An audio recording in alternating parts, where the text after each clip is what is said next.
तो चलिए शुरू करते हैं आज की एक बड़ी खूबसूरत जर्नी। और इस जर्नी में आज हम देखेंगे velocity of wave on a string. यानी कि कोई भी स्ट्रिंग आपको दी जाए और उसके ऊपर में कैसे आप वेव की इक्वेशन निकालेंगे और उससे जुड़े जितने भी न्यूमेरिकल्स पॉसिबल हो सकती हैं आपके कम्पिटिटिव एग्जाम के अंदर में, वो सारे के सारे यहाँ पर मैं सोल्व करवाऊंगा।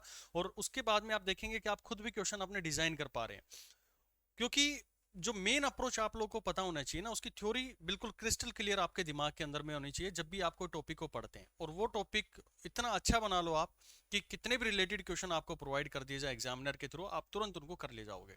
तो चलिए उसी थ्योरी को हम पढ़ते हैं। और पीछे की इक्वेशन जो हमने पढ़ी थी पिछले लेक्चर के अंदर में, उसमें मैंने इक्वेशन ऑफ वेव के बारे में बात करी थी, जो कि आपने निकाली थी dow square y by dow t square, that will be equal to v square dow square y divide by dow x square. और ये दोनों फंक्शन थे मेरे पास में एक टाइम के विद रिस्पेक्ट टू हम उसको डिफरेंशिएट कर रहे थे, और एक में हम उसकी पॉइंट के यानी कि जो पोजीशन थी एक्स के रिस्पेक्ट में उसको डिफरेंशिएट कर रहे थे। तो यहाँ पर हमारे पास में एक इक्वेशन निकल के आई थी, और ये इतनी खूबसूरत इक्वेशन थी कि इससे हम ये आइडेंटिफाई कर पा रहे थे कि कोई भी मेरे को एक एक्सप्रेशन दे रखा है तो मैं उसका ये आइडेंटिफाई कर सकूं कि वो अपने आप में एक वेव है या नहीं है। क्योंकि वेव का मेन मोटिव यही होता है कि एनर्जी को एक जगह से दूसरी जगह के ऊपर में लेके जाना। तो अगर वो इस इक्वेशन को सेटिस्फाई कर देता है तो आप कहेंगे कि ये मेरे पास में वेव की इक्वेशन है। और इससे रिलेटेड हमने न्यूमेरिकल्स भी पिछली क्लास के अंदर में सोल्व किए थे। चलिए अब आगे बढ़ते हैं। Velocity of wave next heading आप लोग डाल देंगे। और काफी खूबसूरत जर्नी है, आप अच्छे से इसको क्रिस्टल क्लैरिटी के साथ में समझने की कोशिश करना, क्योंकि अगर आपने इसकी थ्योरी अच्छे से नहीं समझी तो इसके न्यूमेरिकल सोल्व नहीं कर पाओगे भाई। फिर दोबारा ना दोबारा देखना पड़ेगा आपको लेक्चर, वरना। तो यहाँ पर मैं एक स्ट्रिंग बना दी है मैंने, और स्ट्रिंग के अंदर में कोई वेव है उसको मैंने इंट्रोड्यूस कर दिया। यानी कि कोई रस्सी ली है मैंने, आपको मैंने उसका दूसरा एंड पकड़ा दिया है, और यहाँ से मैंने उसको ऐसे हिलाया, अपनी हाथ को मतलब एसएचएम करवाया। तो इसके सारे पार्टिकल जो हैं वो भाई आगे अपने सोर्स को फॉलो करते हुए चलेंगे। तो कहीं ना कहीं ऐसी सिचुएशन है, मैंने एक फोटो क्लिक कर ली है, तो कभी ना कभी ये रस्सी ऐसे उठी हुई होगी। स्ट्रिंग मतलब जो रस्सी आपके पास में है उसकी हम बात कर रहे हैं। तो ये अपने आप में एक एनर्जी को आगे की तरफ में लेके जा रहा होगा, क्योंकि पार्टिकल की जो मूवमेंट है वो हमारे पास में परपेंडिकुलर यानी कि वीपी, जो अपनी मेन पोजीशन के रिस्पेक्ट में टू एंड फ्रो मोशन कर रहे हैं। और जो एनर्जी है, एनर्जी का फ्लो कहां से कहां तक है, एनर्जी का फ्लो इस डायरेक्शन में, जिसको आप वी के नाम से जानते हैं। ठीक है। अब दो इंपॉर्टेंट केसेस इसके अंदर में समझने की कोशिश करना। मान लेता हूं कि एक मैंने जो ली है रस्सी, वो मेरे पास में मोटी है, एक मोटी रस्सी ली है मैंने, और इसके दूसरे एंड पे मैं एक पतली रस्सी बांध देता हूं। यहां पर मैंने पतली रस्सी बांध दी है। ठीक है। अब यहां पर जो मेरे पास में मास था, मैंने इस पोजीशन के ऊपर में इस पोजीशन से एसएचएम करवाया अपने हैंड को। जब मैं यहां पर देखता हूं तो वेव जो है वो ट्रांसमिट होती जा रही है, मतलब वो यहां से अपनी एनर्जी जो है वो आगे की तरफ में लेके जा रही है। दोनों के अंदर में मैंने टेंशन को सेम रखा है, मैंने खिंचाव दोनों के अंदर में सेम रखा है मैंने। या फिर जब मैं पहले केस की बात कर लेता हूं कि चलो टेंशन जो है पहले के अंदर में बिल्कुल लूज छोड़ देता हूं, और फिर मैं वेव को यहां से ट्रांसमिट करवाने की कोशिश करता हूं, तो आप देखेंगे कि धीरे धीरे वेव जो है वो आपके पास में आएगी। अब उसी केस को मैं चेंज करता हूं, इस टेंशन को मैं थोड़ा सा बढ़ा देता हूं। पहले मैंने उसको लेस रखा है, अब थोड़ा क्या कर देते हैं, बढ़ा देते हैं, मोर कर देते हैं। तो आप देखेंगे कि वेव जैसे मैंने यहाँ पर डाला, यहाँ से मैंने अपने एसएचएम करवाया, तो वेव तुरंत मूव करके आपकी तरफ में आ गई है। तो आप देख रहे हैं कि जैसे हमारे पास में टेंशन को हमने बढ़ाया तो वेव की जो वेलोसिटी है वो क्या हो गई है, इंक्रीज हो गई है। अब यही चीज हमें निकालनी होती है कि ये जो वेव की वेलोसिटी है ये कितनी रहेगी। ठीक है। तो पहला केस मैं आप लोगों के साथ में लेके चल रहा हूं। जैसे आपने कोई गिटार वगैरह देखा होगा, तो उसके अंदर में तार हम बांधे, बहुत सारे वायर्स उसके अंदर में हम डाल देते हैं। तो वो डालने के बाद में जैसे ही मान लो मैं उसके थोड़ा सा उसको फ्लिप करता हूं, तो आप देखते हैं कि तुरंत जो वाइब्रेशन है दूसरे एंड पर पहुंच जाती है। यानी कि उन वायर्स को आपने बहुत टाइटली बांध रखा है, यानी कि बहुत ज्यादा उनके अंदर में टेंशन है। अभी उन्हीं वायर्स को मैं थोड़ा लूज कर देता हूँ। ठीक। अब लूज करने के बाद में क्या होगा कि आप यहां से उसको फ्लिक करो तो वो तुरंत वाइब्रेशंस वहां पर नहीं जा रही है। तो ये चीज हमें समझ में आती है कि भाई अगर हमने कोई भी स्ट्रिंग ले रखी है और उसके ऊपर में हमने टेंशन बहुत ज्यादा दी है, तो हमारी वेव की जो वेलोसिटी है वो क्या रहेगी, वो ज्यादा रहेगी। ठीक। यानी कि कहीं ना कहीं जो वेव की वेलोसिटी है वो डायरेक्टली प्रोपोर्शनल किसके है, टेंशन के। अब वो हम फॉर्मूला ड्राइव करने वाले हैं कि वो जो फॉर्मूला है वो किसके बराबर में रहेगा, मतलब किसके इक्विवेलेंट रहेगा। ठीक। अभी तो मैं सिर्फ आपको एक ऑब्जर्वेशन बता रहा हूं जो आप अपनी डे टू डे लाइफ के अंदर में करके भी देखते होंगे। अब दूसरा केस मैं इसके अंदर में ये ले लेता हूं कि मैं एक मोटी रस्सी ले लेता हूं और एक पतली रस्सी ले लेता हूं। दोनों को इकट्ठा मैंने बांध दिया है, मैंने यहां से वेव को चलाया। तो आप देखेंगे कि जैसे मैं उसको फ्लिक करता हूं तो जो मोटी वाली रस्सी है, क्योंकि उसका मास तो मेरे पास में ज्यादा है, हम इन सब चीजों के अंदर में एक पॉइंट आप लोग ध्यान रखना कि जब भी हम ये सारे केसेस लेंगे, स्ट्रिंग लेंगे या फिर आगे आने वाले चैप्टर्स में हम देखेंगे, तो जब भी आप देखोगे तो इसको म्यू से रिप्रेजेंट करते हैं।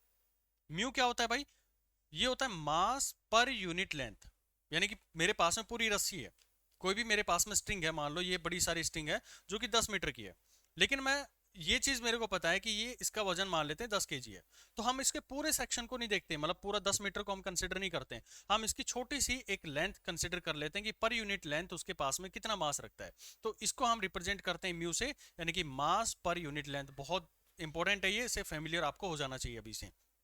तो मास पर यूनिट लेंथ लिया आपने, तो यहां से आपके पास में है 10 डिवाइड बाय 10 यानी कि 1 केजी पर मीटर, यानी कि 1 मीटर आप लेंथ लोगे इसका, तो उसके पास में वजन 1 केजी का है, यानी 1 किलो वजन वो अपने पास में रखता है। तो ये चीज यहां से हम रिप्रेजेंट करते हैं म्यू से। तो ये म्यू कुछ नहीं है, इसका जो हम मास पर यूनिट लेंथ लेंगे स्ट्रिंग का, थ्रू आउट द चैप्टर ये हमारे पास में यूज होने वाला है। तो जब आप यहां पर देखें तो मोटी वाली जो हमने कॉइल स्ट्रिंग ली है, तो ये म्यू हमारे पास में मास पर यूनिट लेंथ आ गया। तो जैसे ये मोटी रस्सी आपने ली है, तो वहां पर आप देखेंगे कि वेव जिसका मास हमने ज्यादा रखा है, मतलब पर यूनिट लेंथ हमने उसका मास ज्यादा रखा है, तो वहां पर वेव बहुत तेजी के साथ में मूव कर जाएगी। लेकिन जो छोटे वाला मास लिया है, वहां पर वेव जो है वो हमारे पास में क्या कर रही है, धीरे धीरे इसके अंदर में मूव करेगी। तो कहीं ना कहीं मेरे पास में ये इसके मास पर यूनिट लेंथ के ऊपर में भी डिपेंड करता है। इसके अंदर में देखो थोड़ा सा ध्यान रखना, मैं शायद उल्टा बोल गया। इसके अंदर में जो हमारे पास में मास जिसका ज़्यादा है, फिर से मैं इसको करेक्ट कर रहा हूँ, अगर स्पीच के अंदर में थोड़ा उल्टा सीधा हो गया हो तो, अगर जिसका मास मेरे पास में ज़्यादा है, तो आपको सीधी सी पता है कि भाई जिसका मास ज़्यादा होगा उसके अंदर में वेव धीरे धीरे मूव करेगी। अगर मैंने दोनों के अंदर में टेंशन को सेम रखा हुआ है, और जो हमारे पास में कम मास का होता है उसके अंदर में वे बहुत तेजी के साथ में मूव कर जाएगी। यानी कहीं ना कहीं जो वेलोसिटी है वो हमारे पास में इनवर्सली प्रोपोर्शनल है उसके मास पर यूनिट लेंथ से, जिसको हम म्यू से रिप्रेजेंट करते हैं। अब एग्जैक्ट क्या रिलेशन मेरे पास में आएगा, उन सब चीजों के बारे में हम देखते हैं, और उसका रिलेशन आपको समझना बहुत जरूरी है। अब उसको रिलेशन को समझने के लिए छोटा सा एक डेरिवेशन मैं आप लोगों के साथ में करना चाहूंगा, और उसके अंदर में एक एक पॉइंट को बहुत क्लोजली ऑब्जर्वेशन के साथ में सीखना है। अभी आपने देखा कि ये जो वेव थी मेरे पास में कुछ इस तरह से मूव कर रही थी, ये मेरे पास में वेव थी जो कि एक पर्टिकुलर इंस्टेंट पे मैंने उसको फोटो क्लिक कर लिया। अब इसके अंदर में आप ये भी देख पा रहे हैं कि जो पार्टिकल्स हैं, एक पार्टिकल मैं कंसिडर कर लेता हूं यहां पर जो कि इस वेव के टॉप में फोटो क्लिक की है, उस टाइम की ऑब्जर्वेशन है मेरे पास में। और जो वेव थी यानी कि जो एनर्जी को मूव करवा रहा है, उस एनर्जी की वेलोसिटी हमने मान ली है v है, जो कि हमारे पास में राइटवर्ड डायरेक्शन के अंदर में जा रही है। और इसकी इक्वेशन आप समझ भी पा रहे होंगे कि जो अगर साइनोसॉइडल वेव है तो हम इसको रिप्रेजेंट करते थे a sine omega t minus के एक्स से, और ये माइनस t, और अगर x का मेरे पास में साइन डिफरेंट है तो वेव हमेशा पॉजिटिव डायरेक्शन के अंदर में जा रही है, और सेम है तो वो नेगेटिव डायरेक्शन के अंदर में जाती है। अच्छे से फेमिलियर आप इस छोटे से ऑब्जर्वेशन के साथ में, छोटी सी ट्रिक के साथ में, जिससे आप जो हमारी वेव होती है उसकी आइडेंटिफाई कर सकते हैं कि कहां पर मेरे पास में वो जा रही होगी। चलिए अब देखो यहां पर हुआ क्या है, मैं डायरेक्टली इसको ऑब्जर्व नहीं करूंगा, मैं किसी के रिलेटिवली इसको चेक करने की कोशिश करता हूं। ये जो पार्टिकल है ये अप एंड डाउन मूवमेंट कर रहा है, पार्टिकल की मूवमेंट है जो अप एंड डाउन कर रहा है, ये इसका मीन पोजीशन रहने वाला था ये।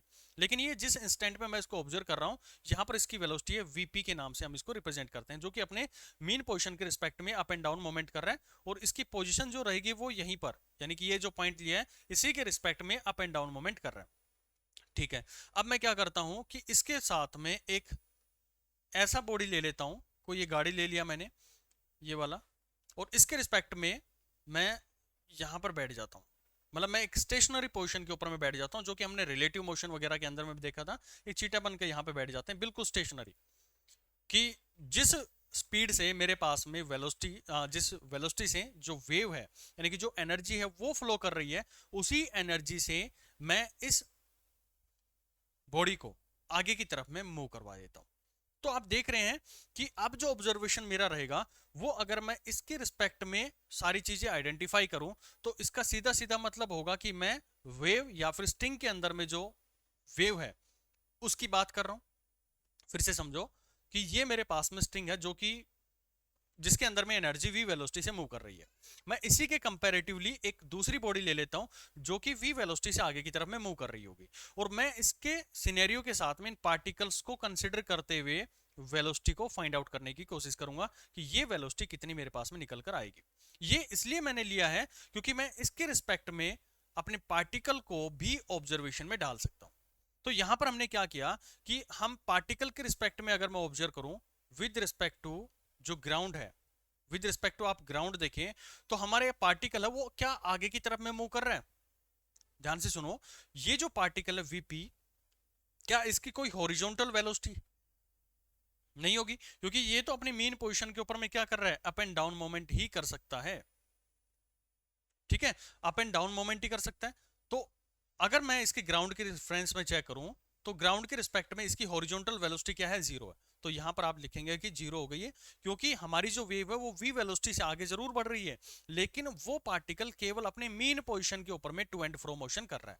लेकिन जब मैं इसी पार्टिकल को, जो पार्टिकल मेरे पास में वीपी है, इसी पार्टिकल को विद रिस्पेक्ट टू जो यहां पर हमने गाड़ी ली है या फिर जो चीटा बैठा है यहां पर, उसके रिस्पेक्ट में मैं देखूं तो ये वेलोसिटी माइनस वी है। इसलिए मैंने इसको अलग से बाहर निकाल लिया, क्योंकि मैं यहां पर आपको क्लियरली ये नहीं बता पा रहा था कि मैं v किसके रिस्पेक्ट में कंसीडर कर रहा हूं। तो यहां से मैं इस पार्टिकल की वेलोसिटी को इसके रिस्पेक्ट में अगर आइडेंटिफाई करता हूं तो ये जो नीचे वाला जो गाड़ी ली है, ये तो पॉइंट मेरा यहां पर है, ये नीचे वाली गाड़ी यहां पर है, ये गाड़ी v वेलोसिटी से आगे की तरफ में जा रही है। तो आपको दिखेगा कि ये जो पॉइंट है वो v वेलोसिटी से पीछे की तरफ में जा रहा है।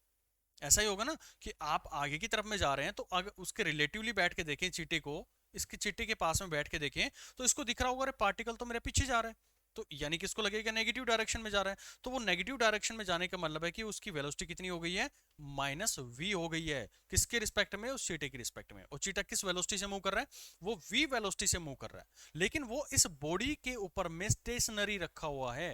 यानी कि मैं इस बॉडी के रिस्पेक्ट में चीटे को ऑब्जर्व करूं तो जीरो वेलोसिटी है, लेकिन मैं इसके रिस्पेक्ट में देखूं ऊपर वाले पॉइंट के तो ये v वेलोसिटी से पीछे की तरफ में जा रहा है ये पॉइंट।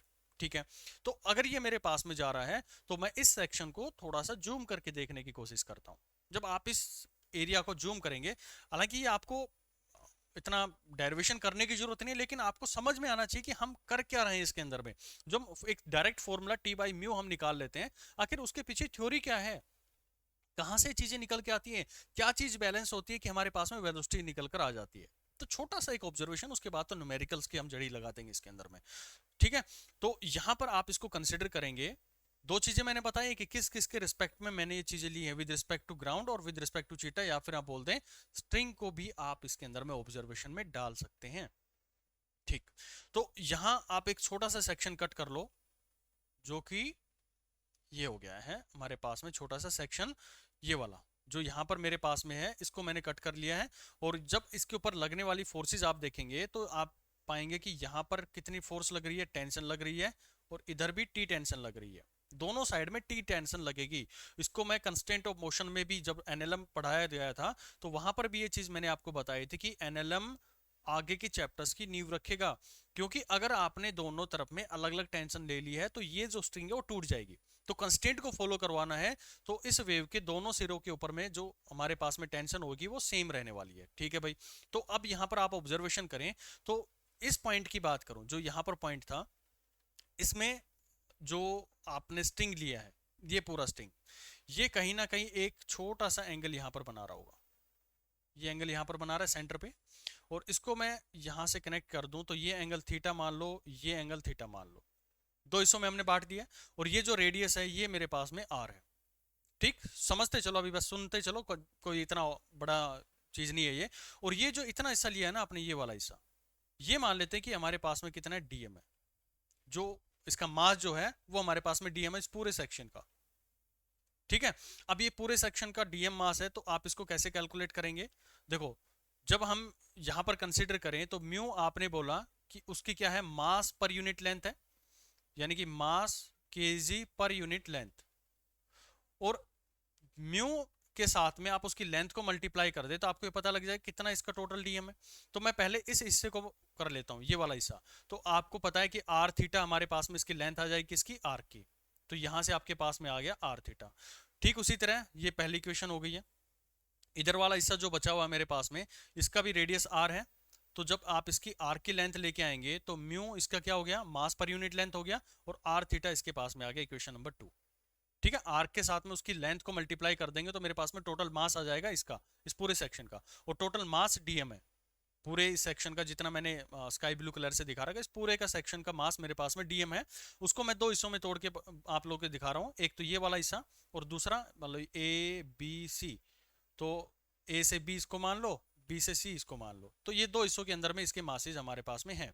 तो आप टोटल डीएम लेके आएंगे तो टोटल डीएम कितना हो गया भाई, म्यू आर थीटा प्लस में आर थीटा आ जाएगा हमारे पास कॉमन, तो ये आ जाएगा 2 r थीटा। यानी अब मैं इसको लिख सकता हूँ 2 म्यू r थीटा। यानी जो सेक्शन आपने दिया है उसका टोटल मास मेरे पास में ये आ गया। ऑब्जर्वेशन आपने जारी रखना। अब देखो यहां पर हम फोर्सेस निकालना शुरू करते हैं। ये जो एंगल है यहां पर, मैं अगर इसको नीचे की तरफ मैं एक्सटेंड कर दूं तो ये थीटा, तो ये भी हमारे पास में थीटा आ गया। ये थीटा है तो ये भी हमारे पास में थीटा एंगल आ गया।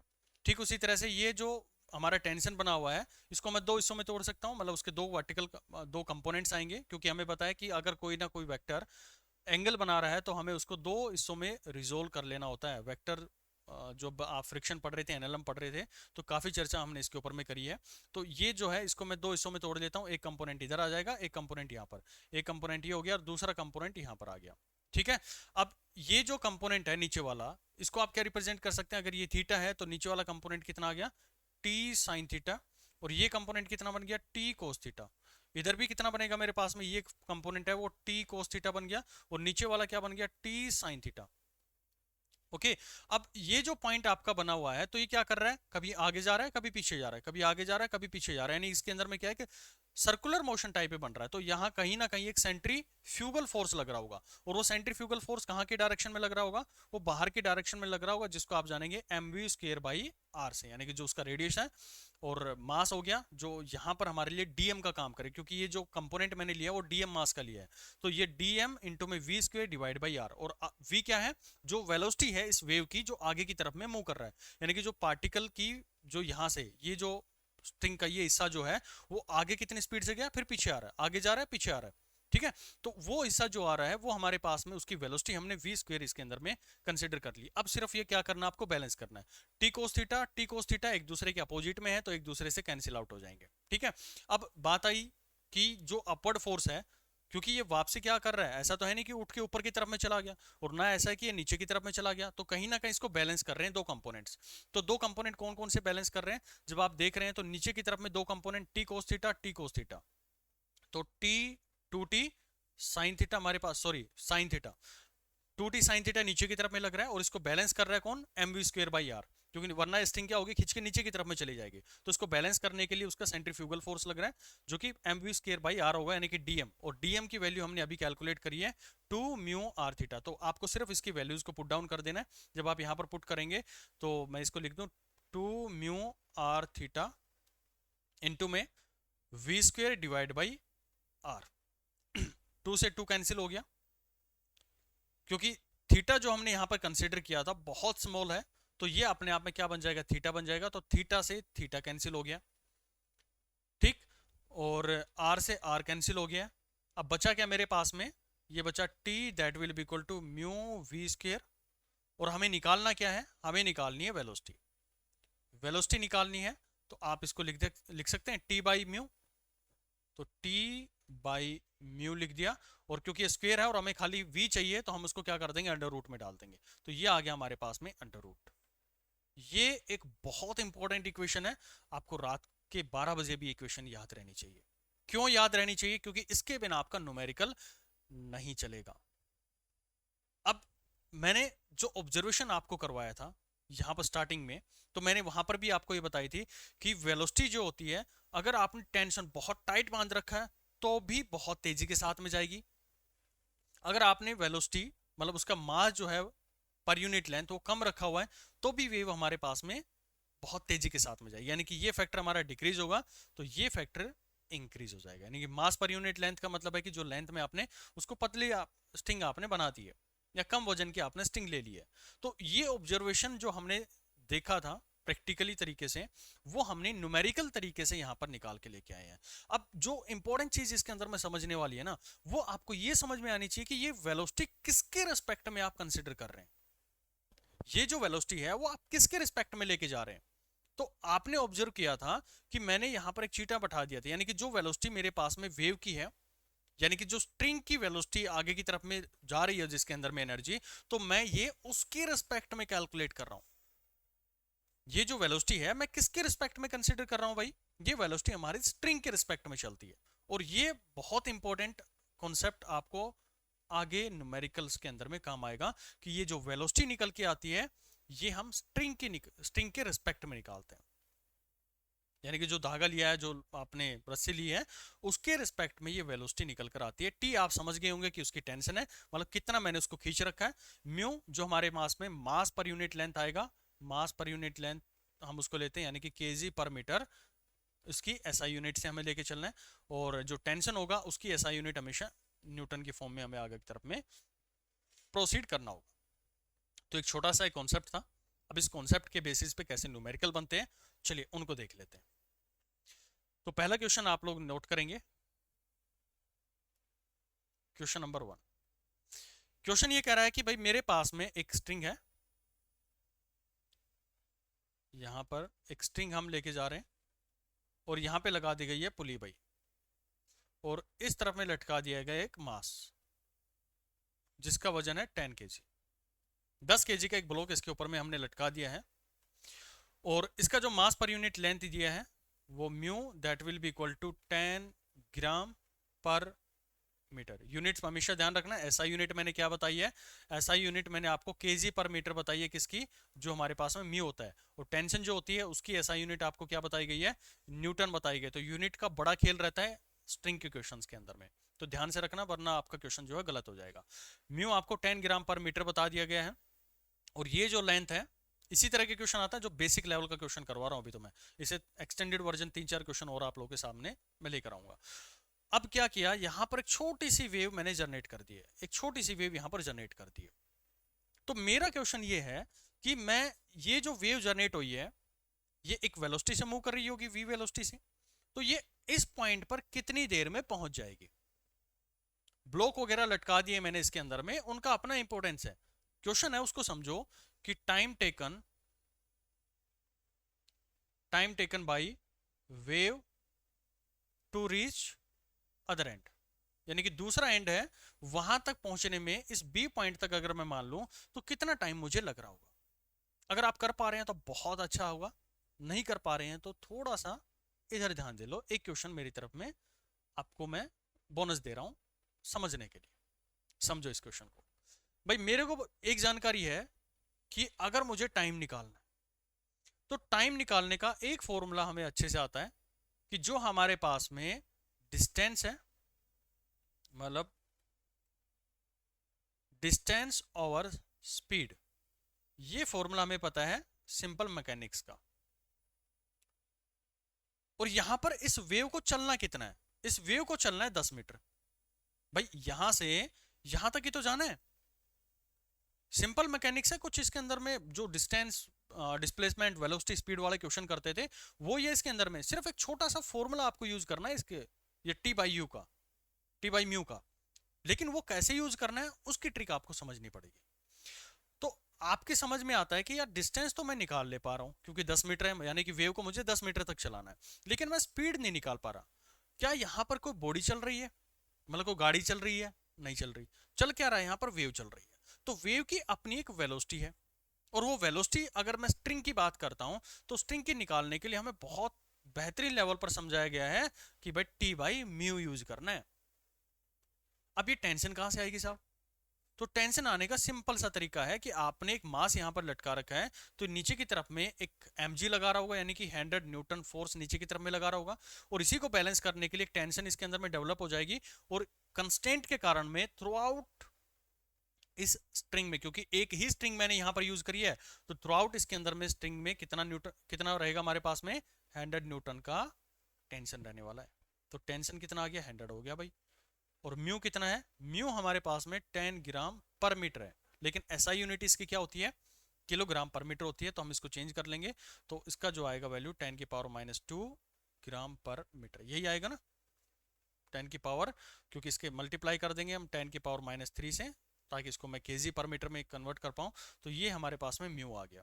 अब निकाल लो इसकी वेलोसिटी, सिंपल है, पुट कर लो इस फॉर्मूले के अंदर में। जब आप पुट करेंगे तो टेंशन आपके पास में 100 है, और नीचे ये जो आएगा आपके पास में 10⁻⁻², रूट आ गया, ये ऊपर जाएगा तो 100 हो जाएगा, यानी कि ये 100 इंटू में 100 रूट, और जब आप इसको बाहर निकालेंगे तो ये बचा 100 मीटर पर सेकेंड।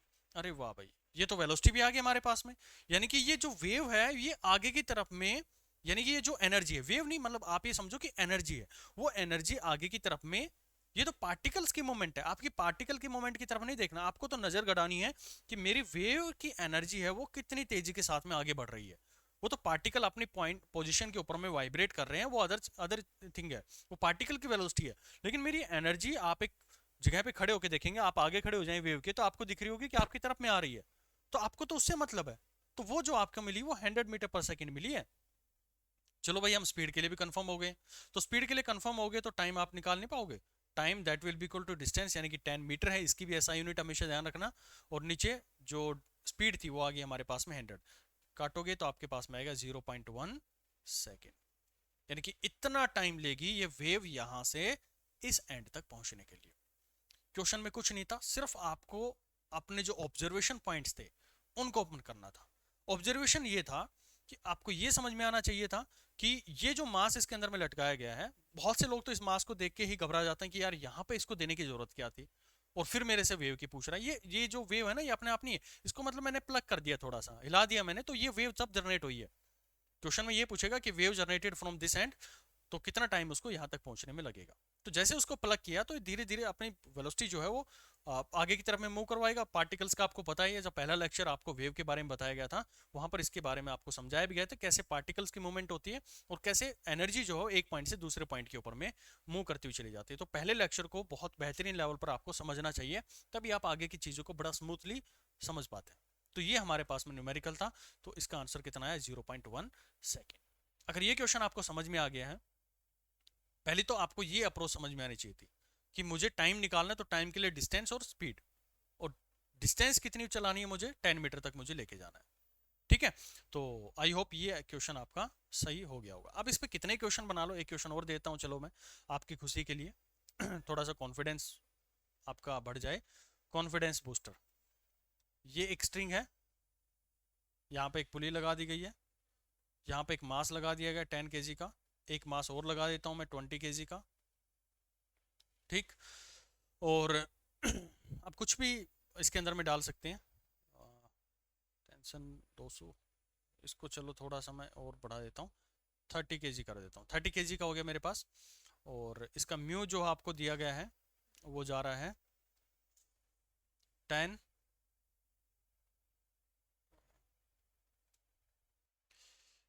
इसको आप नोट कर लो, 1 kg दे देता हूँ, चलो kg पर मीटर ऐसे दे दिया मैंने। और ये जो लेंथ दी गई है दिस वन, ये आपको 20 मीटर मैंने आपको प्रोवाइड कर दिया।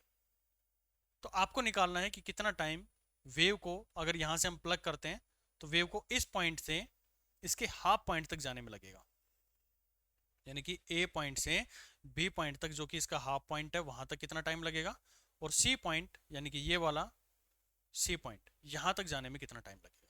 बहुत सिंपल क्वेश्चन है, मेन अप्रोच आपको समझ में आनी चाहिए कि वी टेंशन ओवर में म्यू होती है भाई, बस इतना सिंपल सा आपका तरीका है।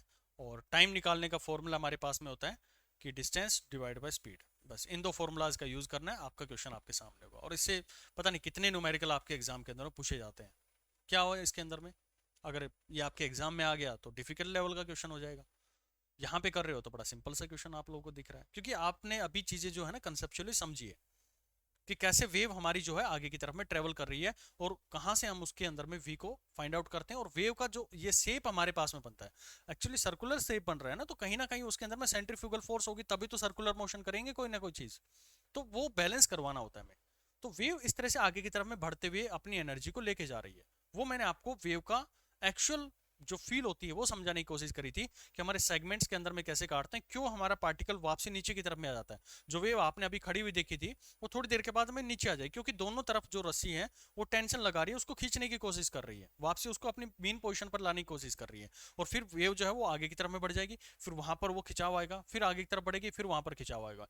तो खिंचाव के कारण में वो जो वेव है उसकी एनर्जी जो है वो आगे की तरफ में ट्रांसफर हो रही है, और कुछ भी नहीं है इसके अंदर। तो नेक्स्ट क्वेश्चन की तरफ में बढ़ते हैं, और नेक्स्ट बड़ा खूबसूरत क्वेश्चन है, पहले भी हम इस तरह के क्वेश्चन को एक बार रूबरू हो चुके हैं। जो पीछे की आपने चीज़ें देखी हैं उन्हीं को मैं यहाँ पर दिखाने की कोशिश करता हूँ। इसमें दोबारा से एक स्ट्रिंग है और उस स्ट्रिंग को हमने दोनों तरफ से बांध दिया, बिल्कुल टाइटली उसको यहाँ पर हमने बांध दिया है। और इसकी जो टेंशन आपको मैं प्रोवाइड कर रहा हूँ, tension that will be equal to 100 newton. 100 newton जो है वो इसकी टेंशन बनी हुई है। और इसका म्यू जो है mass per unit length that will be equal to 10 gram per metre. देखो पीछे के क्वेश्चन में मैंने सिंप्लीफाई करने के आपको 1 kg पर मीटर दे दिया था, लेकिन जनरली आपको जो है ये ग्राम में मिलता है, तो आपको कन्वर्जन आना चाहिए। ये हमने दे दिया। अब ट्विस्ट डालते हैं इसके अंदर में, और ट्विस्ट ये होगा कि इस पूरे सेटअप को, मतलब ये एक चीज़ और नोट कर लो इसमें, यहाँ से यहाँ तक की दूरी स्ट्रिंग की ये 10 मीटर है, और इस पूरे सिस्टम को मैं एक ट्रक के ऊपर में रख देता हूँ। चलो जी ट्रक बनाया जाए, जैसा भी बने बना लेना भाई। ये बन गया हमारे पास में ट्रक जो कि इसको लेके जाएगा। इस पूरे सिस्टम को हमने एक ट्रक के ऊपर में रख दिया। चलो बना लेना भाई इसकी खिड़की वगैरह। चलो अब क्या कर रहे हैं कि ये जो ट्रक है ये आगे की तरफ में मूव कर रहा है विद वेलोसिटी 10 मीटर पर सेकेंड। और मैंने यही चीज आप दोबारा से आप इस क्वेश्चन में भी पूछ रहा हूं कि यहाँ पे मैंने इस वेव को एक छोटा सा प्लग कर दिया, मतलब जो स्ट्रिंग थी उसको प्लग कर दिया, यानी कि वेव जनरेट कर दिया मैंने। तो वेव जो है वो यहां से और इस पॉइंट तक, दूसरे एंड तक आने में कितना टाइम लेगी। फिर से सुनो क्वेश्चन को। यहां पर मैंने प्लग किया है, हल्का सा उसको वेव जनरेट कर दिए, तो ये वेव यहां से यहां तक आने में कितना टाइम लेगी, यानी कि इसकी वेलोसिटी जो है वो हमने v मानी है, तो वो कितना टाइम यहां से यहां तक आने में ले रही है। चलो करो इस क्वेश्चन को सोल्व, और जो चीजें आपने पीछे पढ़ी थी उन्हीं का यहाँ पर इंप्लीमेंटेशन है। तो आपने क्वेश्चन तो सिंपल हो जाएगा, क्योंकि टाइम मैं आप लोगों से पूछना चाह रहा हूँ, टाइम पूछ रहा हूँ, लेकिन एक इंपॉर्टेंट कॉन्सेप्ट इसके अंदर में निकल के आता है। कॉन्सेप्ट ये कहता है कि आपने टाइम पीरियड निकाला था, सॉरी जो वेलोसिटी निकाली थी, वेलोसिटी ऑफ द वेव निकालते थे, जिसको आपने लिखा था t बाई म्यू। ये आप निकालते किसके रिस्पेक्ट में थे? ये जो निकालते थे ये आप स्ट्रिंग के रिस्पेक्ट में निकालते थे। पीछे के जो क्वेश्चन था इसके अंदर में, जो हमने ये पीछे वाले क्वेश्चन देखे हैं, इसके अंदर में जो स्ट्रिंग है वो एक जगह पे स्टेशनरी है, हम एक एंड से उसके अंदर में प्लग कर रहे हैं और वो वेव ट्रांसफर होकर दूसरी साइड में जा रही है। लेकिन जब आप इस क्वेश्चन को देखते हैं तो वेव जो है स्ट्रिंग के अंदर में वो एक ट्रक के ऊपर में रखी है जो खुद 10 मीटर पर सेकंड से आगे की तरफ में मूव कर रहा है, यानी कि वो रिलेटिव वेलोसिटी यहाँ पर कहीं ना कहीं वेव के अंदर में रहने वाली है। तो ये जो हम निकालते थे ये हमारे पास में स्ट्रिंग के रिस्पेक्ट में निकल के आती थी। लेकिन मैं अगर बाहर खड़ा होकर देख रहा हूं, यानी कि इस पोजीशन पर मैं खड़ा होकर देख रहा हूं इसको, तो मेरे लिए ये जो वेव है उसकी वेलोसिटी क्या होगी? तो सिंपल सी चीज है, पहले तो आप ये निकाल लो इसका, हालांकि इस क्वेश्चन से कोई लेना देना नहीं है इसका, फिर भी आपको पता होना चाहिए जो कॉन्सेप्ट आपको देने वाला हूं, कि आप अगर वेव की वेलोसिटी जो है वो विद रिस्पेक्ट टू स्ट्रिंग निकालते हैं तो आपके पास में निकल के आती है, टेंशन कितनी है भाई 100 दे रखी है, म्यू कितना 10 है, जो कि 10 की पावर -2 3 होगा, और ऊपर आएगा तो अगेन ये मेरे पास में 100 आ जाएगा, 100 मीटर पर सेकंड हमारे पास में वेव की वेलोसिटी आएगी। किसके रिस्पेक्ट में? जो स्ट्रिंग है उसके रिस्पेक्ट में, यानी कि ये जो आगे की तरफ में मूव कर रहा है, तो स्ट्रिंग जो यहाँ पर है, इसके पार्टिकल जो यहाँ पर आ गया थोड़ी देर के बाद में, यहाँ से मैं इसको ऑब्जर्व कर रहा हूँ, तो इसके लिए ये 100 मीटर पर सेकंड से आगे की तरफ में मूव कर रही है, ये 100 मीटर पर सेकंड से जा रही है। जो मैंने इनिशियली आपको एक चीटा बनकर वहां पे दिखाया था कि हम वेव के साथ साथ में जा रहे हैं, और पार्टिकल के रिस्पेक्ट में मैं अगर ऑब्जर्व कर रहा हूं तो उसको -v दिखती है, तो इसको वेलोसिटी कितनी दिखी? 100 मीटर पर सेकंड से विद रिस्पेक्ट टू स्ट्रिंग जा रही है। लेकिन अगर मैं ग्राउंड फ्रेम से इसको चेक करूं तो ग्राउंड फ्रेम में ट्रक भी तो आगे की तरफ में मूव कर रहा है, जो कि 10 मीटर पर सेकंड से जा रहा है। तो velocity of the wave with respect to ground, तो ये आ गया हमारे पास में 100 माइनस में 10, तो ये आएगी 90 मीटर पर सेकेंड। ये वेलोसिटी अगर आपसे को पूछ लेता है तो कि जो वेलोसिटी है वेव की विद रिस्पेक्ट टू ग्राउंड बताओ, तो बहुत से लोग क्या करते हैं इसको, वो यहाँ पे निकालते हैं wave with respect to string, उनको पूरा इसका इंफॉर्मेशन होता नहीं है कि हम किसके रिस्पेक्ट में इसको निकालते हैं। वो निकालेंगे 100 मीटर पर सेकेंड, और पहला ऑप्शन आपको यही मिलेगा। हालांकि मैं टाइम, मेरा मेन मोटिव था टाइम निकालना, मैं टाइम निकालना चाह रहा हूँ, उसके लिए इन सब चीज़ों की जरूरत पड़ेगी नहीं मुझे, क्योंकि time is independent of frame. मैं किसी भी फ्रेम में बात करूं, चाहे मैं ग्राउंड फ्रेम में बात करूं, चाहे मैं स्ट्रिंग फ्रेम में बात करूं, टाइम के ऊपर में कोई इफेक्ट नहीं पड़ता है भाई उसका। कॉन्सेप्ट नंबर 2, पहला कॉन्सेप्ट क्या दिया मैंने? पहला कॉन्सेप्ट ये है कि जो हमारे पास में आप वेलोसिटी निकालते थे वो विद रिस्पेक्ट टू स्ट्रिंग निकालते थे। और पॉइंट नंबर 2 जो पहले भी मैं आप लोगों से बात कर चुका हूं कि time is independent of frame. चाहे मैं टक की फ्रेम में बात करूं, चाहे मैं ग्राउंड की फ्रेम में बात करूं, चाहे मैं स्ट्रिंग की फ्रेम की बात करूं, मेरा मेन मोटिव तो होगा उस वेव की वेलोसिटी का। वेव की वेलोसिटी मुझे पता लग गई तो बस मैं ऑब्जर्वेशन अपना वही लगाऊंगा जो पिछले क्वेश्चन के अंदर में लगाए थे कि डिस्टेंस ओवर स्पीड हमारे पास में टाइम निकाल के दे देगा। ये तो जर्नली को पूछ ले आपसे कि विद रिस्पेक्ट टू ग्राउंड कितनी है, तो 90 मीटर पर सेकंड आ जाएगी, क्योंकि ट्रक भी जो है वो भी आगे की तरफ में मूव कर रहा है, तो रिलेटिव वेलोसिटी उसके अंदर में डेवलप हो जाती है। तो हमारा टाइम निकालने का तरीका, पहले हम उसकी वेलोसिटी निकाल लेते हैं, जो कि अभी हमने निकाली थी कि 100 मीटर पर सेकंड आई है, क्योंकि हम स्ट्रिंग के रिस्पेक्ट में ही सारी बातें इसमें देखेंगे। चाहे मैं ट्रक के रिस्पेक्ट में भी देखूं तो भी हमारे पास में वही चीज आएगी, बस इक्वेशंस के अंदर में हम उसको पुट डाउन कर देंगे। तो आपके पास में टाइम कितना आएगा? टाइम आएगा, डिस्टेंस कितनी चलनी है? 10 मीटर चलनी है, अगेन 10 मीटर। और स्पीड कितनी है? 100 है, तो again this will be equal to 0.1 metre, sorry second आएगी ना, यूनिट सेकंड। तो ये हमारे पास में इसका आंसर आ जाएगा। तो इस क्वेश्चन में दो कॉन्सेप्ट आपने सीखे हैं कि जो वेलोसिटी हम यहाँ पर निकालते हैं विद रिस्पेक्ट टू स्ट्रिंग होती है, और टाइम जो होता है वो इंडिपेंडेंट ऑफ फ्रेम होता है। तो हमें यही जो वेलोसिटी होती है उसी का हम यूज कर लेते हैं डायरेक्टली अपनी कैलकुलेशन करने के लिए। लेकिन कोई पूछ लेता है कि ग्राउंड फ्रेम में वेलोसिटी कितनी है स्ट्रिंग की, जो वेव है, तो उसके लिए आपको रिलेटिव की तरफ में जाना पड़ेगा, जो कि 100 माइनस टी के बराबर में रहती है। उम्मीद करूंगा ये क्वेश्चन आपको समझ में आ गया। चलिए नेक्स्ट क्वेश्चन की तरफ बढ़ते हैं। काफी अच्छा क्वेश्चन है ये भी, और आपके एग्जाम में आया हुआ क्वेश्चन है ये। इससे भी एक कॉन्सेप्ट आप लोगों को दिया जाएगा। ये एक स्ट्रिंग है और अब हम इसको वर्टिकली लटका देते हैं। पहले हम हॉरिजॉन्टली काम कर रहे थे, अब इसको वर्टिकली लटका दिया जाता है, और इसका मास है मान लेते हैं 10 केजी। 10 केजी मास दे दिया गया है, और इसका मास पर यूनिट लेंथ जो दिया गया है 10 ग्राम पर मीटर आपको दिया जा रहा है, और जो लेंथ है यहां से यहां तक की दिस इज 1 मीटर। क्वेश्चन वही मेरा कि मैंने अब यहां से वेव को प्लग किया है, इस पॉइंट से प्लग किया है, मतलब यहाँ पे वेव जनरेट करी है, तो वो यहाँ से इस एंड तक जाने में कितना टाइम लेगी। इसी तरह के क्वेश्चन आते हैं, इससे बाहर कुछ नहीं आता। जो आपको क्वेश्चन यहाँ पे करवा दिया गया है ना, इनको भी आप कर लेंगे तो मोर देन सफिशिएंट है स्ट्रिंग ऑन वेव को लेके, कुछ नहीं बनता इससे बाहर। टी, तो यहाँ बॉटम से बॉटम टू टॉप, देखो न्यूमेरिकल में पूरा यहाँ पर नहीं लिखता हूँ, स्टेटमेंट आप लोग के आते हैं भी, क्वेरीज आती हैं, क्योंकि मुझे कम से कम टाइम के अंदर मैंने ज़्यादा से ज़्यादा आपका न्यूमेरिकल पोर्शन या जो भी कॉन्सेप्ट है वो बताने होते हैं। ये क्वेश्चन तो आप किसी भी बुक से भी देख सकते हैं, किसी स्टैंडर्ड बुक से देख सकते हैं, सीट के अंदर में भी सी लेवल के क्वेश्चंस होंगे, लेकिन उनको समझने के लिए क्या अप्रोच हमें रखनी है ना, इसलिए मैं इन चीज़ों को यहीं छोटा सा ब्रीफ करके डाल देता हूँ, ताकि आप थोड़ा वीडियो को पॉज करके अपनी वो स्टेटमेंट भाई लिख लें। ओके, बाकी समझने पे ध्यान दो, लिखने का तो काम आप सालों से करते आ रहे हैं, मैं आपकी प्रिपरेशन को पॉइंट आउट नहीं कर रहा हूँ, लेकिन मैं आपको एक तरीका बता रहा हूँ कि किस तरह से आपको प्रिपेयर करना चाहिए। हमारा ये मोटिव रहता है कई बार ना, हम जब तैयारी कर रहे होते हैं तो हमारा ये रहता है कि हम ज़्यादा से ज़्यादा पीडीएफ मटेरियल इकट्ठा कर लें, ज़्यादा से ज़्यादा नोट्स बना लें, उनका रिवीजन भी करना होता है। जब तक रिवीजन नहीं करोगे ना भाई, कोई फ़ायदा नहीं, कितनी भी तैयारी कर लो आप लोग, सब वेस्ट है।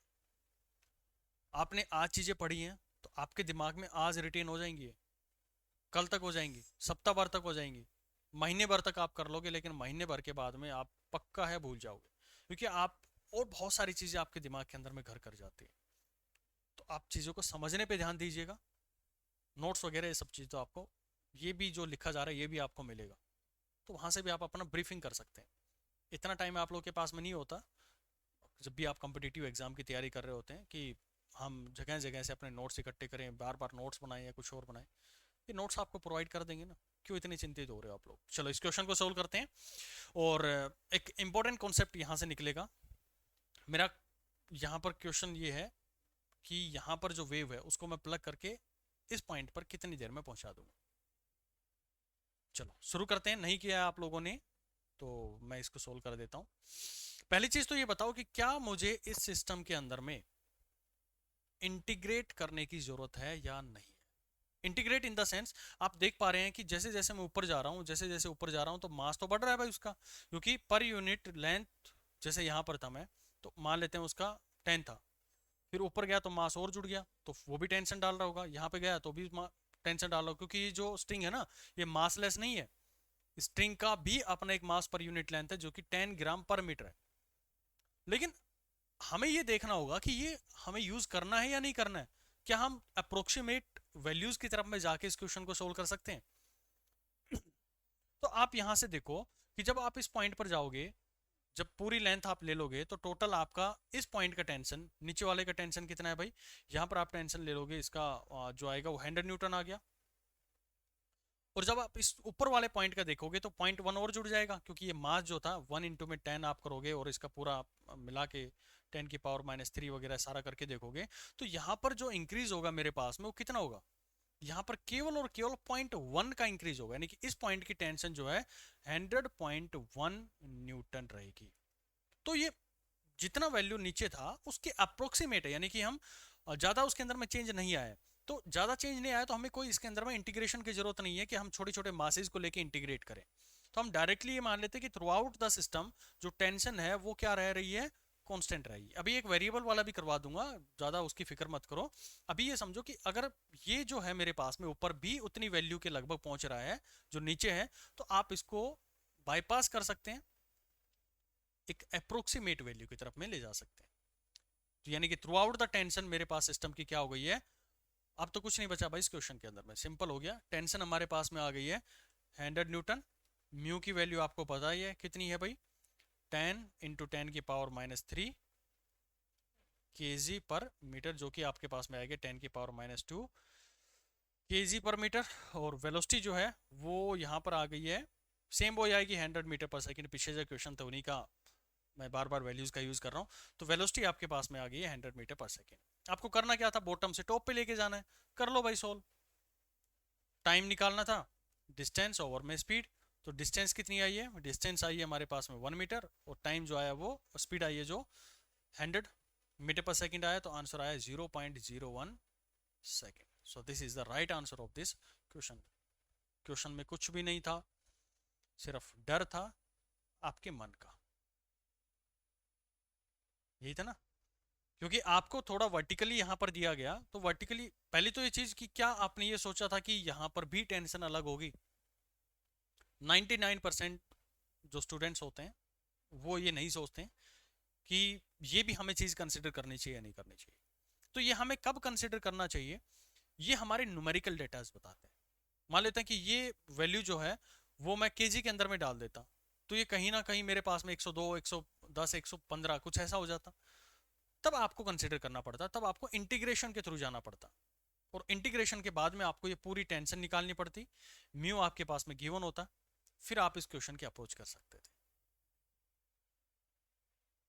मेन एक फॉर्मूला ध्यान रखना है, ये वाला आपको इसके पास में पहुंचना है, लेकिन इस पे पहुंचने के लिए आपको स्पीड निकालनी किसकी, वेव की। और वेव की स्पीड कहां से निकलती है, वेव की स्पीड निकलती है T/म्यू के फॉर्मूले से। बस इसमें रखो वैल्यूज को, टी को कैलकुलेट करना आना चाहिए भाई, ये टी को कैलकुलेट करना ही सबसे बड़ा खेल है, बाकी तो म्यू आपको मिलेगा क्वेश्चन के अंदर में। ठीक है, तो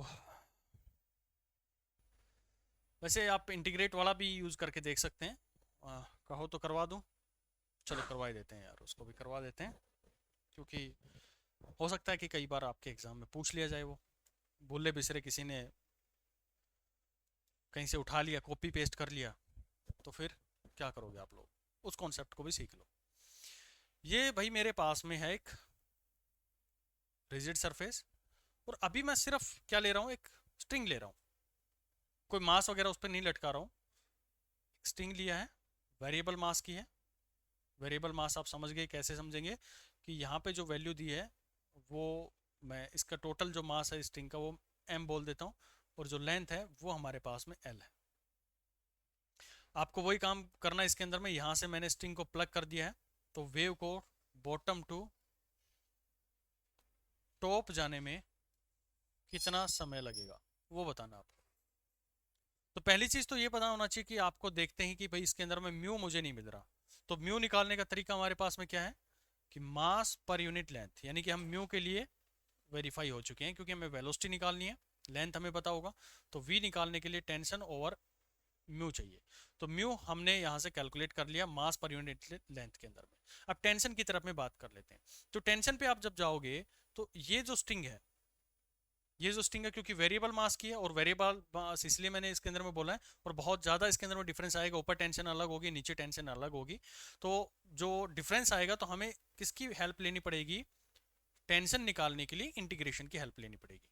तो यहाँ पर मैं किसी एक पर्टिकुलर पोजीशन पर पहुंचता हूँ, यहाँ इस पोजीशन पर जो कि x डिस्टेंस पे ले लिया मैंने, ये x ऊंचाई के ऊपर में है और टोटल लेंथ इसकी थी l। तो मेन मोटिव है कि टोटल टेंशन निकालूं। तो टेंशन निकालने का तरीका आपको पता है कि टेंशन को हम लिखते थे कैसे, mgh, ये निकालते थे हम mgh के थ्रू।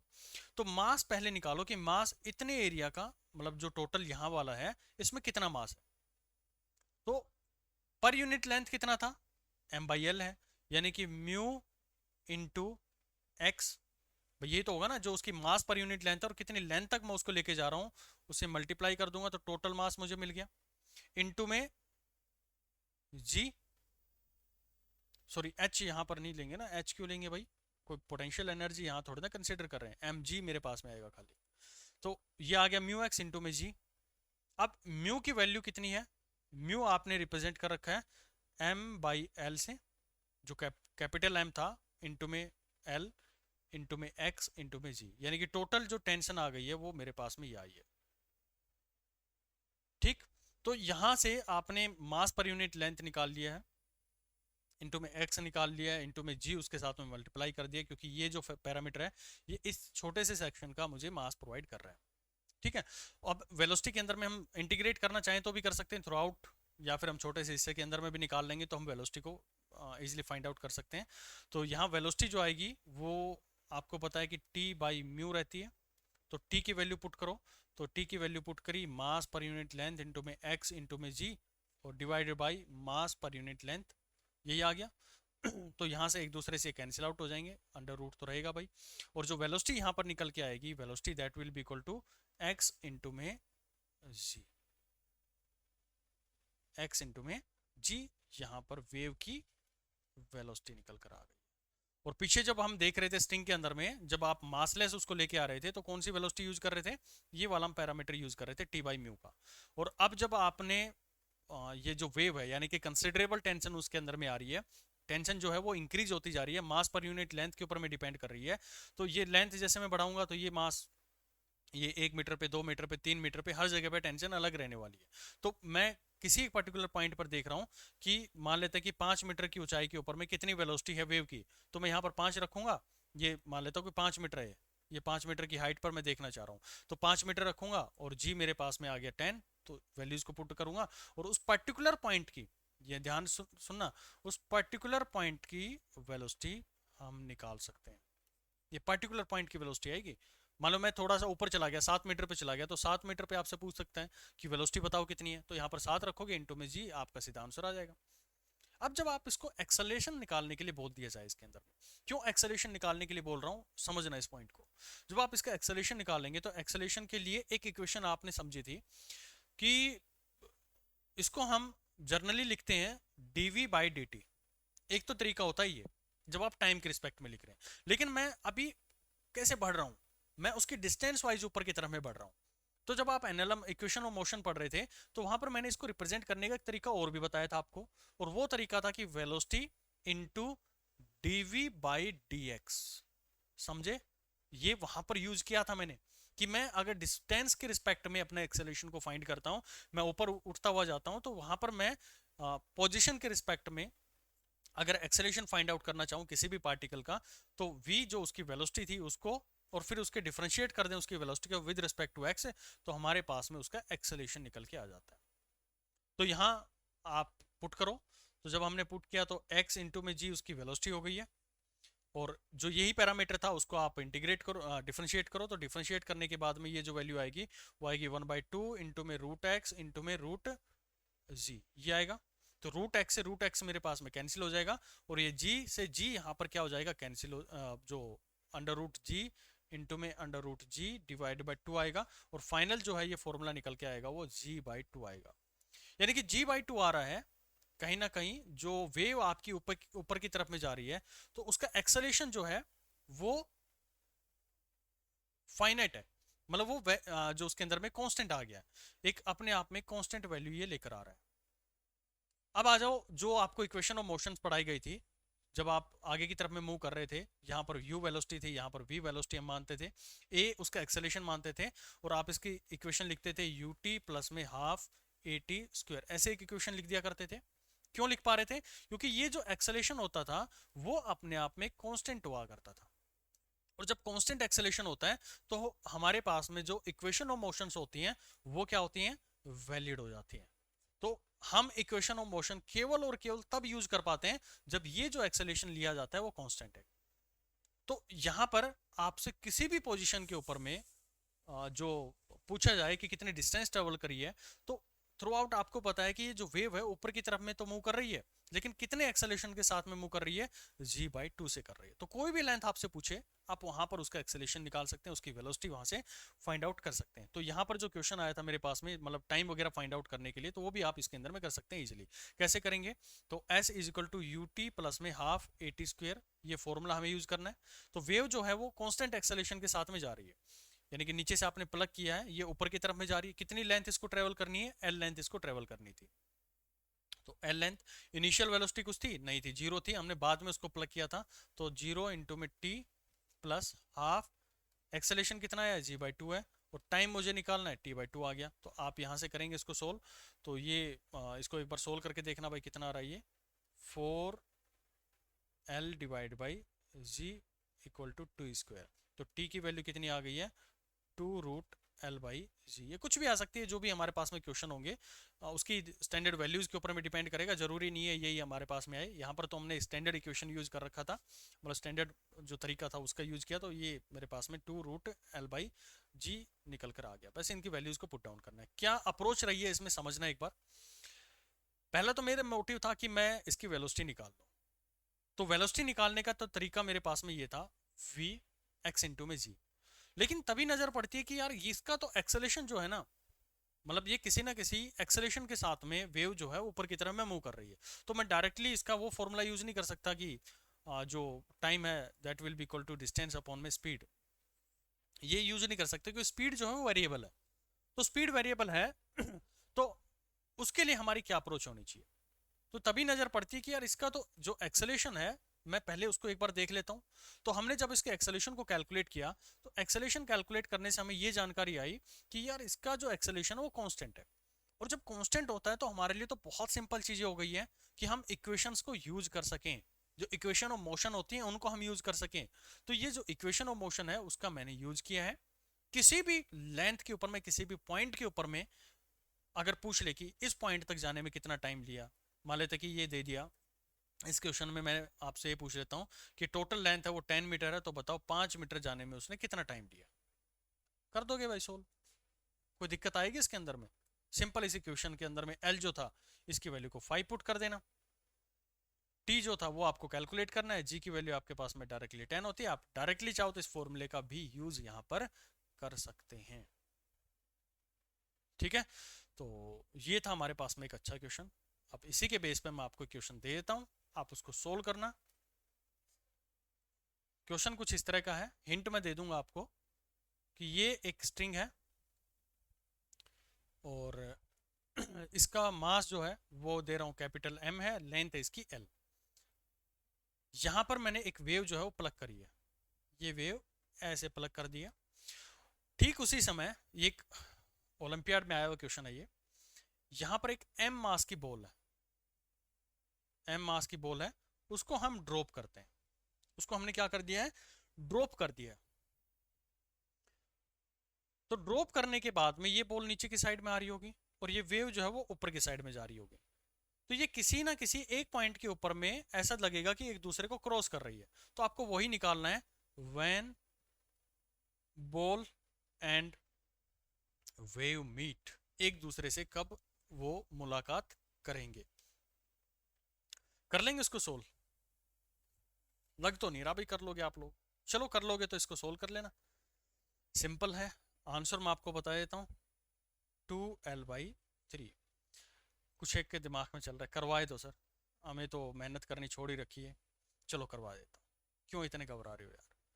देखो आपको ये क्वेश्चन सोल्व करने के लिए ना पीछे वाले इस कॉन्सेप्ट की जरूरत पड़ती है। कहाँ गया ये वाला, ये जो हमने अभी देखा था वेरिएबल मास वाला, तो उसकी हमें ज़रूरत पड़ती है। वो कैसे पता लगा, क्योंकि यहाँ पर जो मास पर यूनिट लेंथ उसने दी है, तो आप देखेंगे कि बहुत बड़े मास है और बहुत बड़ी उसकी यूनिट आएगी, तो जो टेंशन यहाँ पर होगी और इस पॉइंट पर टेंशन देखोगे तो आपकी डिफर करती है। ठीक है, क्योंकि मास यहाँ पर नहीं लटका है तो ये जीरो है, जब ऊपर जाएंगे तो कुछ ना कुछ उसके अंदर में टेंशन रहने वाली है। ओके, तो वेव जो एक्सेलेरेशन है उसका एक्सेलेरेशन कितना आता है? वेव जब भी ऊपर की तरफ में जाती है तो उसका एक्सेलेरेशन स्टैंडर्ड है, अभी हमने निकाला कितना आएगा इसके अंदर में g/2। तो जो वेव है उसका एक्सेलेरेशन कांस्टेंट रहता है, और वो एक्सेलेरेशन रहेगा a that will be equal to g/2। ये बॉल ऊपर जा रही है वेव जो है वो ऊपर जा रही है g/2 से, और ऊपर से नीचे बॉल आ रही है वो नीचे आ रही है g एक्सेलेरेशन से। तो दोनों के बीच में कहीं ना कहीं रिलेटिव मोशन है। तो रिलेटिव मोशन है तो एक्सेलेरेशन भी जैसे वेलोसिटी हमारे पास में रिलेटिवली हम ऐड करते हैं या सब्ट्रैक्ट करते हैं, तो एक्सेलेरेशन भी आपस में ऐड या फिर सब्ट्रैक्ट होते हैं। तो रिलेटिव एक्सेलेरेशन आप डायरेक्टली निकाल सकते हैं। ये भाई काइनेमेटिक्स में करवाया हुआ है, आप अगर नहीं कर पा रहे तो इसका मतलब आप पीछे के कॉन्सेप्ट आपके लूज हैं, आप काइनेमेटिक्स को अच्छे से पढ़ो। तो ये आपके पास में आ गया 3g/2, यानी कि जो टोटल मेरे पास में एक्सेलेरेशन है वो कितना आ गया, दोनों का रिलेटिवली 2g/2 आ गया। अब टोटल इस सिस्टम को कितना मूवमेंट करना है, रिलेटिवली मूव करना है, तो टोटल लेंथ आपको दी गई थी ये कि एल लेंथ है, तो लेंथ जो मतलब उसकी जो टोटल डिस्टेंस उनको ट्रेवल करनी है दोनों वेव्स को मिलके, तो वो एल करनी है। यूटी क्योंकि इनिशियली हमने जीरो वेलोसिटी दी थी तो जीरो आ गया, प्लस में हाफ इनटू में जी टी स्क्वेयर, या फिर एक्सेलेरेशन इनटू में टाइम आता है हमारे पास में। तो एक्सेलेरेशन कितना है टोटल इसका, 3g/2 है। 3g/2 क्यों आ रहा है ये पता है ना आपको, क्योंकि रिलेटिव मोशन है। तो दोनों देखो रिलेटिवली आपको चलना है, तो हम एक ही डायरेक्शन, रिलेटिव का फायदा ये होता है कि हम दोनों को एक ही अप्रोच में ले लेते हैं। जैसे मान लो ये मेरे पास में नीचे आ रहा था, ये ऊपर जा रहा था, तो मैं ये मान लेता हूँ कि ये जो है पूरा सिस्टम ही ऊपर की तरफ में जा रहा है, रिलेटिव का ये फायदा होता है। और दोनों को कितना ट्रेवल करना है, ये ऊपर से नीचे आ रहा है, ये नीचे से ऊपर जाना है, तो टोटल इन दोनों को ट्रेवल करनी है एल। तो ये 3g/2 से ये अकेला सिस्टम एल लेंथ कितनी देर में ट्रेवल करेगा, और ये जो दोनों है मिलके एल कितना ट्रेवल करेंगे, तो दोनों का हमारे पास में टाइम पीरियड सेम आता है। ठीक है, दोनों का टाइम पीरियड हमारे पास में सेम आता है, तो इसलिए हम डायरेक्टली इनके रिलेटिव एक्सेलेरेशन को भी यूज कर सकते हैं। तो ये आ गया हमारे पास में टाइम का स्क्वायर। जो आप इसको सोल्व करेंगे जो हमारे पास में टाइम निकल के आएगा, यहाँ से आप टाइम निकाल के देखो भाई एक बार, ये आ गया 4L divided by 3g into में टी स्क्वायर, ये टी आ गया, टी स्क्वायर मैंने डायरेक्टली इसका ले लिया। अब पूछा गया है कि दोनों मिलेंगे कब, तो हम चाहे ऊपर से कंसीडर कर लें या फिर नीचे से कंसीडर कर लें। जैसे ये जो बॉल थी जब नीचे की तरफ में जा रही थी, और ये जो बॉल थी मतलब जो वेव थी वो नीचे से ऊपर की तरफ में आ रही थी, तो मैं मान लेता हूँ कि ऊपर से नीचे गिर रही है, तो फ्री फॉल है। तो फ्री फॉल में ये लेंथ जो ट्रेवल करेगा, यानी कि जो एस डिस्टेंस ट्रेवल करेगा या एच डिस्टेंस ट्रेवल करेगा, तो ये हमारे पास में होती है half G T square. Free fall के अंदर में यही होता है। तो वे टोटल टाइम कितना लिया है इन्होंने, क्योंकि टाइम फ्रेम हमारे पास में चाहे रिलेटिव की बात करूं या फिर मैं उनका इंडिविजुअल बात करूं, तो दोनों को टाइम पीरियड तो सेम लगना है। किसके लिए, एल दूरी तय करने के लिए। तो एल दूरी तय करी उन्होंने, ये वाला टोटल इन्होंने एल दूरी तय किया है, तो उसके लिए आप देखें तो ये टाइम हमारे पास में सेम रहने वाला है। तो आप इसकी वैल्यू को पुट डाउन कर देंगे, हाफ इंटू में जी इंटू में टी स्क्वायर की वैल्यू कितनी थी, 4L/3g, 4L/3g। तो यहाँ से कैंसिल हो गया जी से जी, 2 से 2, तो ये जो आंसर आया आपके पास में 2L/3, ये आपका आंसर आ गया। यानी कि ऊपर से ये कितनी हाइट पर है, ऊपर से ये एच आप निकालो तो ये 2L/3 आ गया, और नीचे से आप कैलकुलेट करना चाहो तो टोटल एल में से L माइनस 2L/3 आप लोग कर देंगे, तो ये भी कितना आएगा, ये L/3 आपके पास में आंसर आ जाएगा। तो ये हमारे पास में बॉटम से है और ये टॉप से। कुछ नहीं है क्वेश्चन के अंदर में, सिंपल आपकी एक ऑब्जर्वेशन पॉइंट था जो कि आपको इसके अंदर में दिखना चाहिए था, कि अगर मेरे पास में एक टॉप एंड से जो वेव चल रही है और एक नीचे से जा रही है, तो जगलर टाइप के ऐसे क्वेश्चंस मैंने करवाए थे, तो उसके अंदर में ऐसी अप्रोच हमने रखी थी कि बॉल ऊपर फेंकता है तो एक नीचे से फेंक रहा है, तो ऊपर से नीचे आने वाली कब एक दूसरे से मीट करेंगे, तो ऐसे क्वेश्चंस बहुत करवाए थे। तो यहाँ पर भी वही अप्रोच यूज करी गई है कि ऊपर से बॉल नीचे आ रही है, नीचे से वेव जा रही है, तो ये दोनों वो भी अपनी एक स्पीड से आ रही होगी जिसकी स्पीड जी है, मतलब जी से वो अपनी वेलोसिटी को चेंज कर रहा है। ये 3 जी से जो g/2 से ऊपर की तरफ में जा रही है, क्योंकि हमने पीछे के इक्वेशंस में पीछे का जो ऑब्जर्वेशन था उसमें हमने ये निकाला था। तो ये बहुत इंपॉर्टेंट, इसको आप लोग ध्यान रखेंगे। वेव एक्सेलेरेशन, जब आप एक स्ट्रिंग को वर्टिकली आपने लटका रखा है, वहां से ऊपर की तरफ में किस एक्सेलेरेशन से वो मूव करेगी, तो ये ऊपर की तरफ में जाएगा g/2 से। जब ये ऊपर की तरफ में जा रहा है तो दोनों को मिलने में थोड़ा टाइम लगे, मान लो 5 सेकंड लगे। कितनी दूरी तय करी दोनों जब मिले, तो मान लेते कि टोटल लेंथ 5 मीटर थी, तो 3 मीटर इसने चला, 2 मीटर इसने चला, तो टोटल मेरे पास में 5 मीटर इन्होंने ट्रेवल किया। अब क्यों ना मैं ऐसा मानूं कि एक पूरा सिस्टम है जो दोनों की रिलेटिव जो एक्सेलेरेशन थी उससे ऊपर की तरफ में मूव कर रहा है। तो जब वो नीचे से ऊपर की तरफ में मूव किया और मैंने उसका एक्सेलेरेशन 3g/2 मान लिया, तो वो भी 5 मीटर ही ट्रेवल करेगा। और मान लेते हैं कि उसको 5 सेकंड लगी है, और जो इन दोनों का आपस में मिलने भी 5 सेकंड लगे। क्यों मिले? क्योंकि हमने उसके इंडिविजुअल एक्सेलेरेशन को यहाँ पर कंसिडर किया था, और हम उनके आप रिलेटिव को कर लेते हैं, तो बॉडी फास्ट हो गई है। बॉडी फास्ट हो गई है, डिस्टेंस तो उसको वो 5 मीटर ही ट्रेवल करना है, लेकिन जो टाइम था, उसका एक्सेलेरेशन जो था, स्पीड चेंज करने का रेट था, वो बढ़ गया, तो बहुत तेजी के साथ में ऊपर की तरफ में चला जाएगा, तो भी उसको 5 सेकंड ही लगेंगे।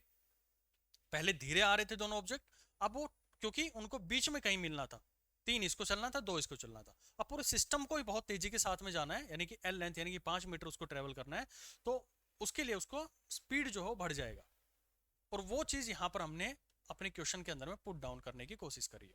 तो हम रिलेटिव एक्सेलेरेशन निकाल लेते हैं, और डायरेक्टली हमें पता है कि बस सिस्टम को चलना कितना है, वही 5 मीटर चलना है, मतलब ऊपर उसको जाना है, ऊपर वाले एंड के ऊपर में जाना है यहाँ पर। तो टाइम हमारे पास में आ जाएगा, जो मीटिंग टाइम था एक दूसरे का मिलने का, या क्योंकि उनको एल 5 मीटर चले, एल डिस्टेंस उन्होंने ट्रेवल की, या फिर एक पूरे सिस्टम को एल डिस्टेंस ट्रेवल करके ऊपर जाने में जो टाइम लगा, वो दोनों का सेम रहता है।